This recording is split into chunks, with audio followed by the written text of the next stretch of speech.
LinkedIn presents. Welcome to the Human Capital Innovations Podcast. We're your source for personal, professional, and organizational growth and development, where we share original research, explore industry trends, and interview executives and thought leaders from across the globe.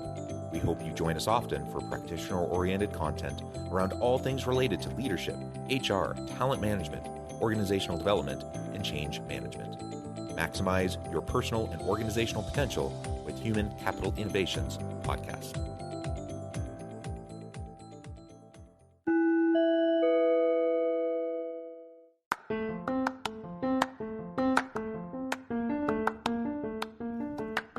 Welcome to the Human Capital Innovations Podcast. In this HCI Podcast episode, I talk with Anna Mamalaki about an approach to people management to enhance performance.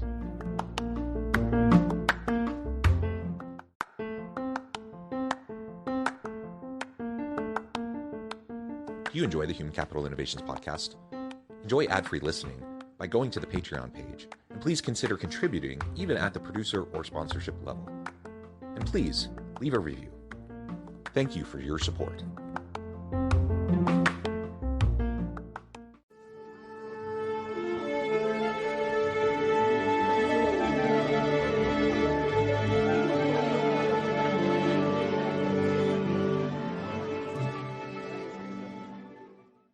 Anna Mamalaki, welcome to the Human Capital Innovations Podcast.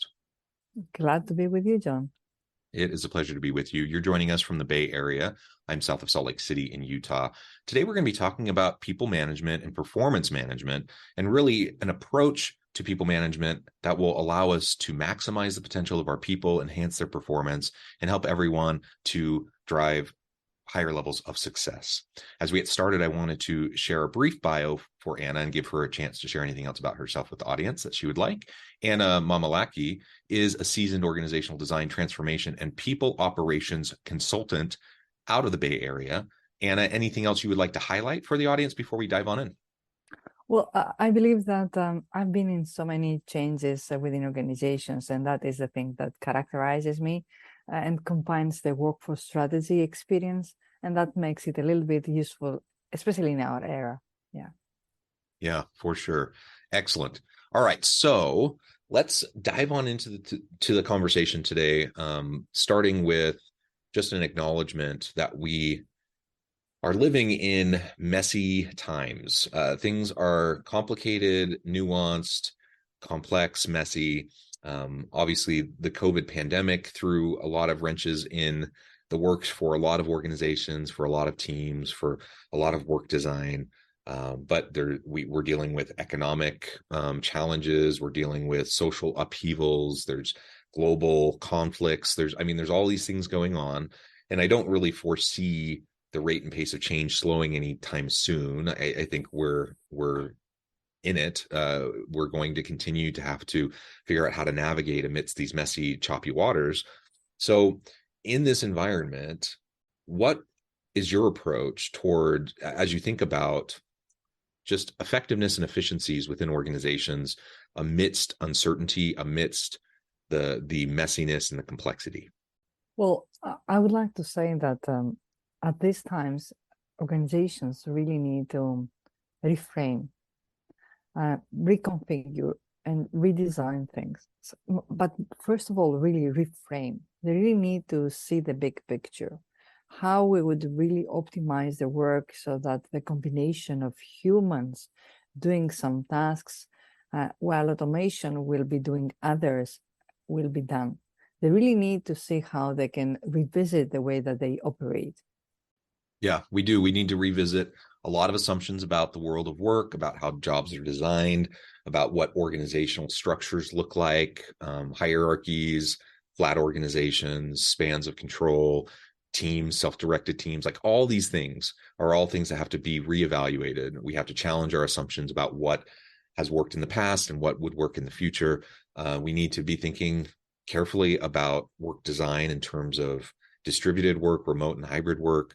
All of these things contribute to the complexity and the messiness we're facing. And then add on top of that, disruptive technologies, artificial intelligence, generative AI, that is going to disrupt a lot of industries and a lot of jobs, it's great for efficiency. Like when I think about enhancing performance and my effectiveness and efficiency as an individual performer, if I can leverage technological tools and if I can leverage AI, whether it's in the creation of a video or editing a video or editing audio or creating copy that can be utilized for various purposes or whatever. There's like so many different ways to utilize generative AI. And if I can lean into that and learn how to leverage it, obviously it's going to enhance my performance. It's going to enhance my efficiencies and effectiveness, but it also has huge implications for the workforce. It has huge implications for members of my team. It has implications for how we interact with each other. All of this needs to be considered carefully. And if I may add into that, we also need to know how we're going to add that and how this is going to be reflected in the way that we proceed with our processes, in the way that we do our work every day. I've seen transformations that they embrace technology, but without reviewing how they do things. And that is a complete disaster. It's like really adding a department.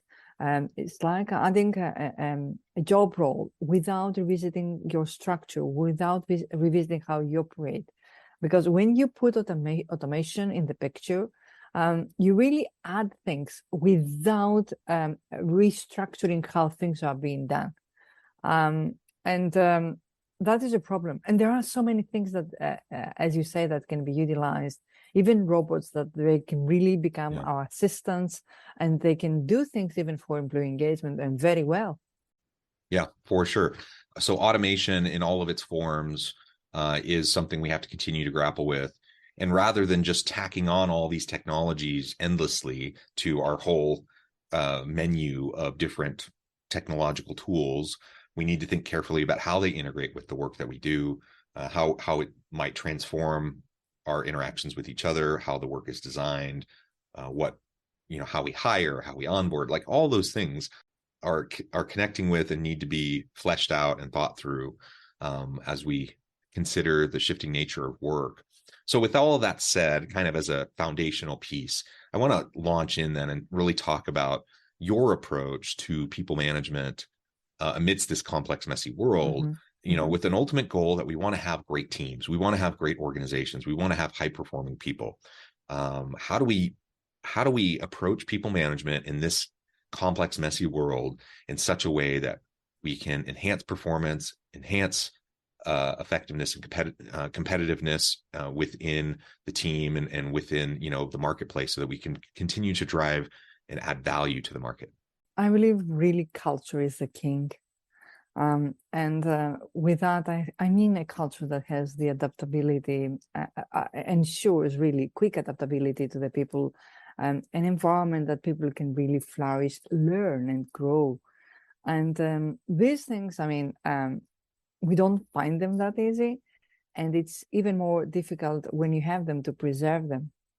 I know that, saying that it is important to create an environment of trust, it might sound like a cliche, but it should be everywhere. It should be evident everywhere, just like oxygen. In organizations, you don't really see it with your naked eyes, but when it's there, it's there. And there are techniques really to build and document the trust that exists within the organization. And that, believe, is the quintessential part that organizations need to work around it and for it.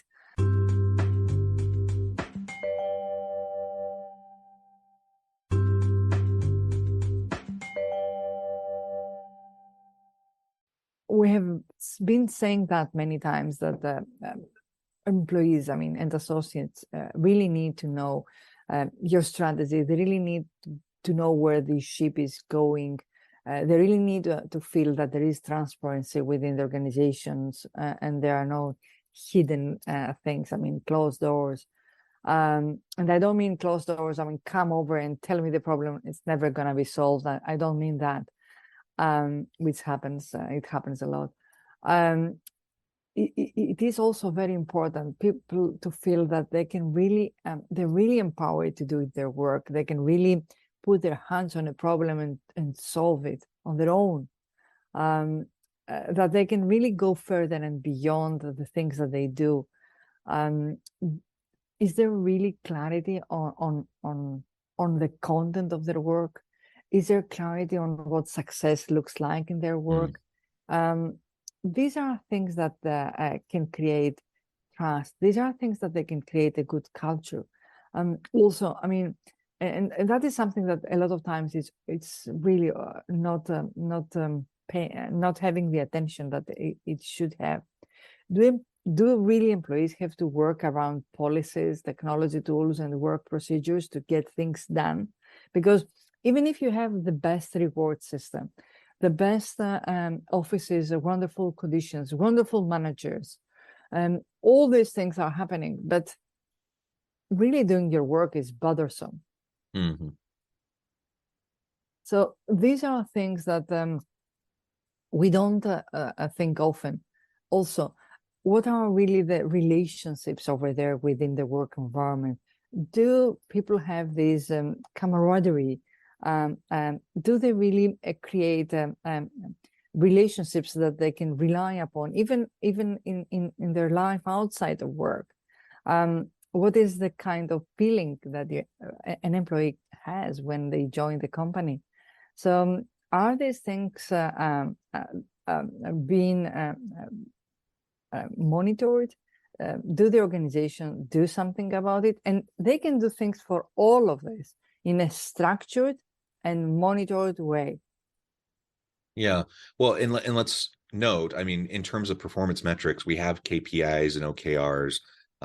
Every organization has some form of metrics that they utilize to evaluate the performance of people. Your point is, how often are we actually paying attention to what you and I would argue would probably be the most important metrics of all, and that is around the meaning, the purpose, the relationship building, the cultural components, how we communicate with each other, some of those sorts of things. They're hard sometimes to wrap your head around how to measure them, but how are we evaluating those components from a performance management and people management perspective?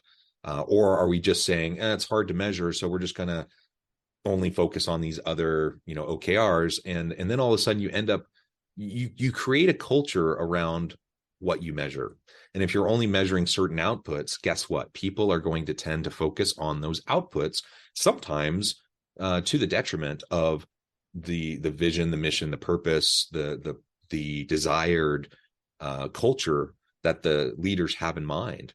I think this happens all the time within organizations.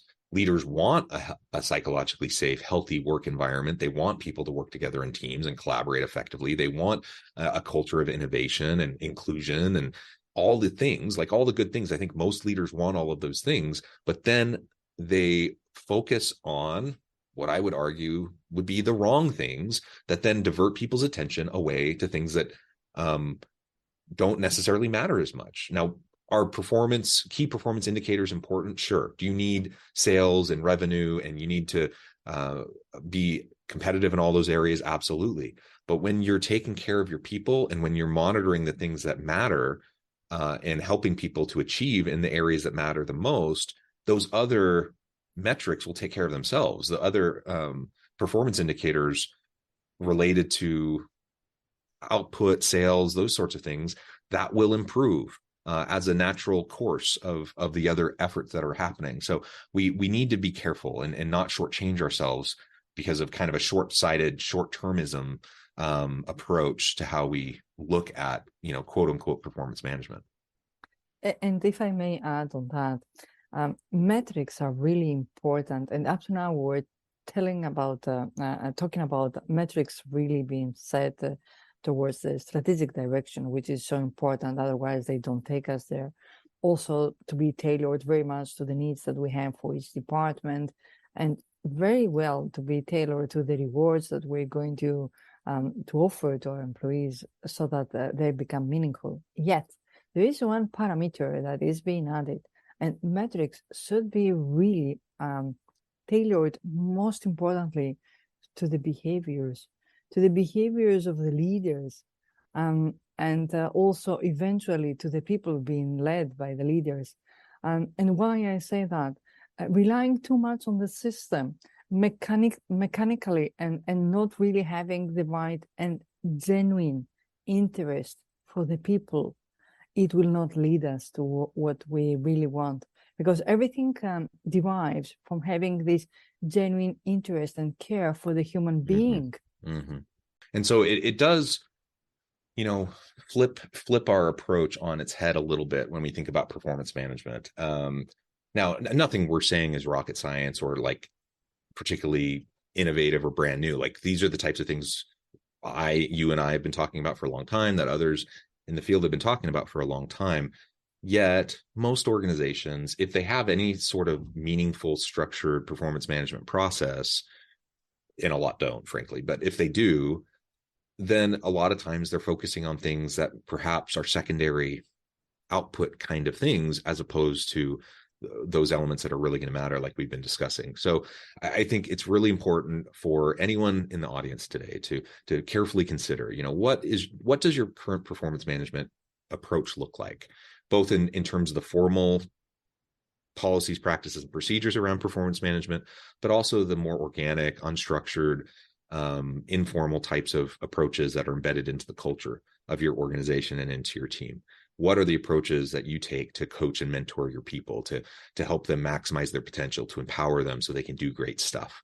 What is your approach? Go ahead. And if I may, John, don't really over-rely on performance management system if you don't have the other systems to support it. I'm saying that, a lot of times I've seen organizations having no OKR system over there without really having everything else intact. If you really don't remove the blocks that are there for the people to do their work, how do you expect them really to achieve what is over there in the performance management system?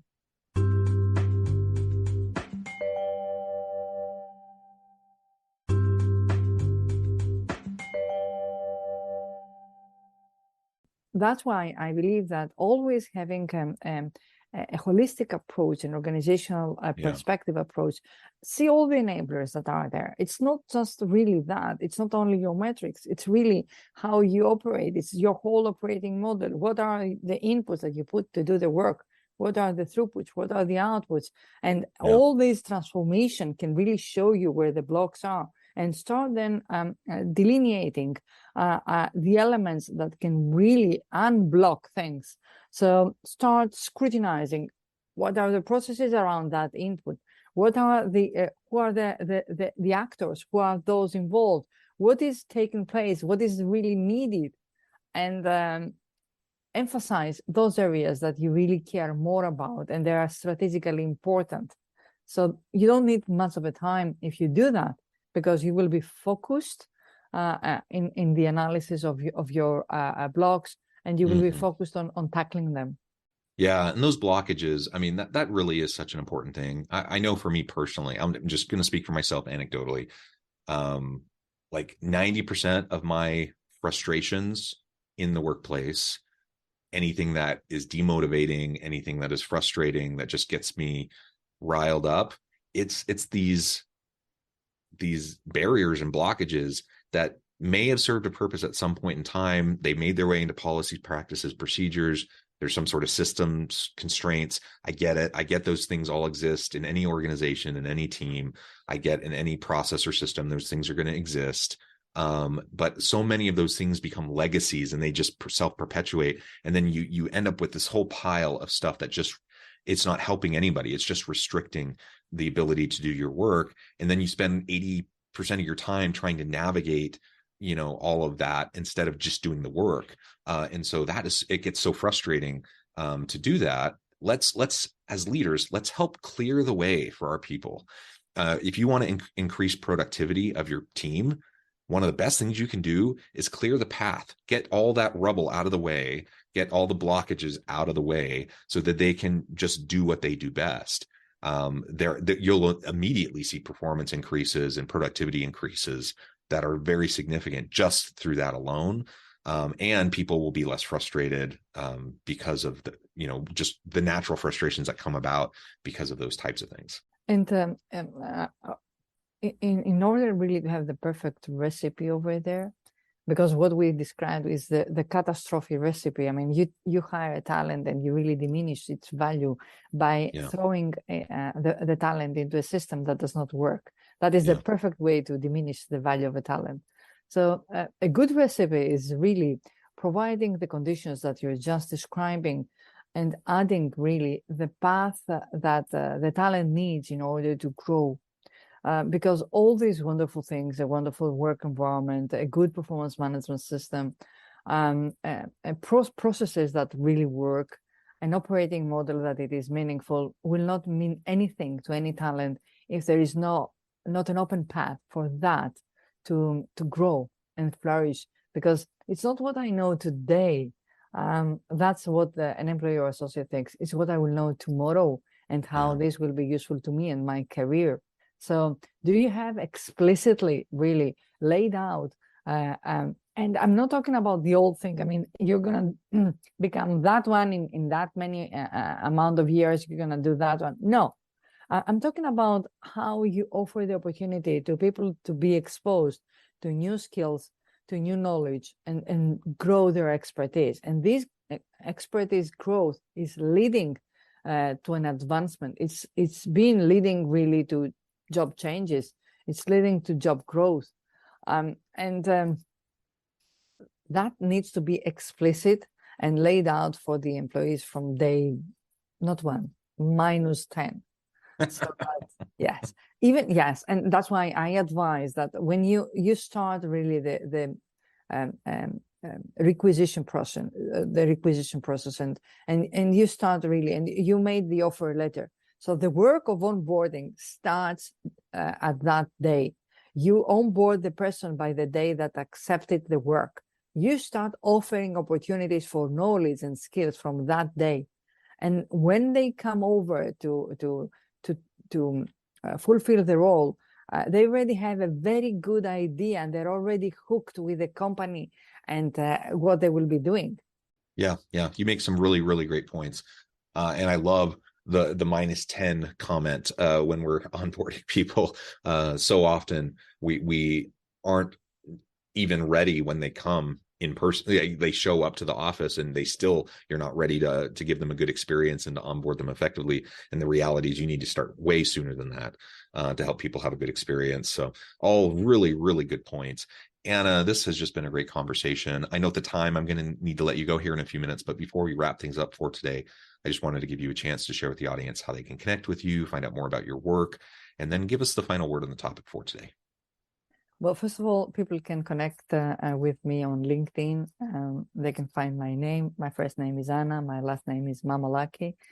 And that is, I believe, one of the best ways to find me. There is a website as well, but I mean, LinkedIn is ubiquitous everywhere. So I would like very much to play emphasis on not just really care about how we can improve things, but how we can holistically improve things. Think the big picture.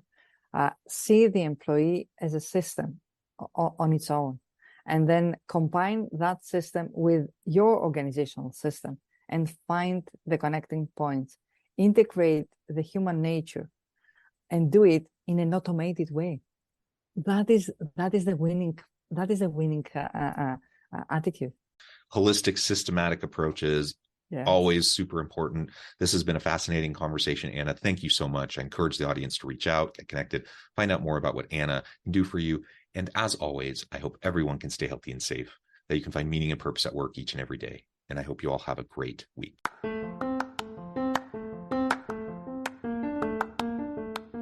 Do you enjoy the Human Capital Innovations podcast? Enjoy ad-free listening by going to the Patreon page, and please consider contributing even at the producer or sponsorship level. And please leave a review. Thank you for your support.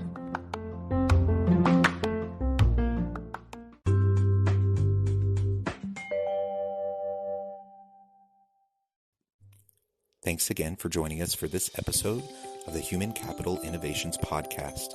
I hope you stay healthy and safe and that you have a great week.